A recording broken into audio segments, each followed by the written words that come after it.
Hi friends and hello அழகிகளா. இன்றைக்கி என்னடா இன்னொரு கோயில் அப்படின்னு நீங்கள் பார்க்கலாம். இந்த கோயில் ஸ்ரீபெரும்புத்தூர் கிட்டக்க தான் இருக்குது. ஆனால் கொஞ்சம் உள்ளே போகணும். நிறையா பேருக்கு இப்படி ஒரு கோயில் இருக்குன்னே தெரியாது. இது ஒரு சிவன் சன்னதி.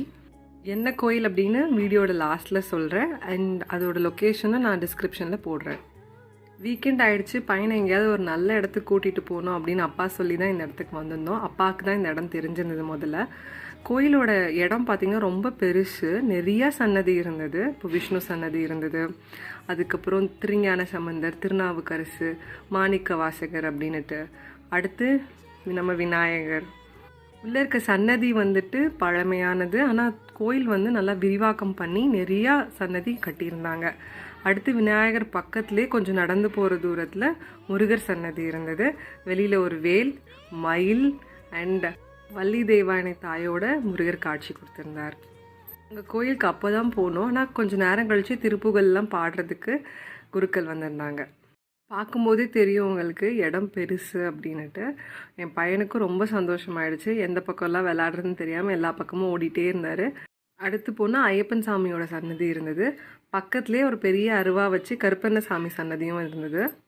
புத்துக்கோவில் அம்மன். அது பக்கமே நடந்து போனால் நம்மளுக்கு ராகு கேது சன்னதியும் கூட இருந்தது. பக்கத்தில் வாராகி அம்மன் சன்னதி இருந்தது. அடுத்து ராமானுஜர் சன்னதி. ஸ்ரீபெரும்புத்தூர்னு சொல்லியாச்சு. ஸோ ராமானுஜர் சன்னதி இல்லைன்னா எப்படி? அதனால அவருக்கு அழகாக ஒரு தனி சன்னதி கொடுத்துருந்தாங்க. அடுத்து கருடாழ்வார் பார்த்த மாதிரி பெருமாள் சன்னதி இருந்தது. அண்ட் ஈவினிங் சன்செட் வியூ ரொம்ப அழகாக இருந்தது கோயில் சுற்றி பார்க்கும்போது.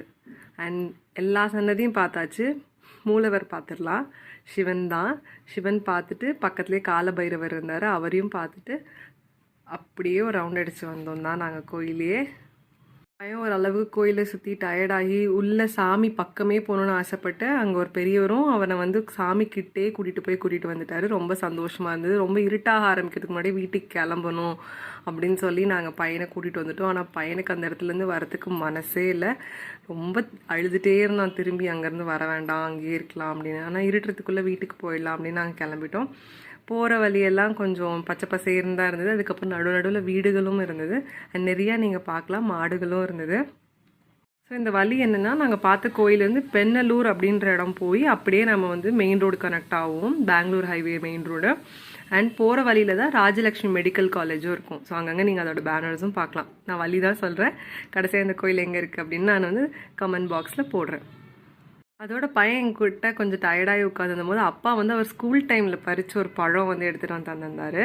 அதை எங்கள் அப்பா பேக் பண்ணி எங்கள் அம்மா கிட்ட கொண்டு வந்து காட்டி, இது நீயும் ஸ்கூலில் வாங்கி சாப்பிட்டதானே அப்படின்னு கேட்டார்.